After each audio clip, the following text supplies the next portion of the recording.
Welcome to our page Dol Roy. আমার পেজটাকে subscribe করো, লাইক করো, শেয়ার করো। এভরি সানডে আমরা মাটন খাই, আর আমার হাতের মাটনটা এত ভালো হয় মানে কী বলবো, রেস্টুরেন্টকে হার মানায়। দারুণ দারুণ দারুণ অপূর্ব স্বাদের এই মাটন। তোমরা যদি কেউ চাও অর্ডার দিতে তো আমাকে অর্ডার দিতে পারো। দারুণ খেতে এই মাটন। আজকে একটা কথা যেটা বলছি সেটা হচ্ছে যে আজকের দিনে কাউকে বিশ্বাস করা উচিত নয়। যে বিশ্বাস করবে তাকে কিন্তু ঠকতে হবে। আমাদের এখন ডিকশনারি থেকে এই বিশ্বাস শব্দটা একেবারেই উঠে গেছে। সত্যি কাকে বিশ্বাস করব কাকে বিশ্বাস করব না, এটা কিন্তু ভীষণ দ্বন্দ্বে পড়ে যাই। আর ভাবি কেউ হয়তো বিশ্বাস করলে ক্ষতি করে দেবে, চিট করে দেবে, সবসময় সেটাই ভাবতে থাকি।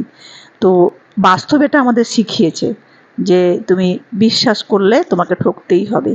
তো খুব সাবধানের সাথে জীবনে চলতে হয়। আর একা থাকাটাই জীবনের মূল লক্ষ্য করেছি। খুব ভালো আছি, সুখে আছি, শান্তিতে আছি। আমার পেজটাকে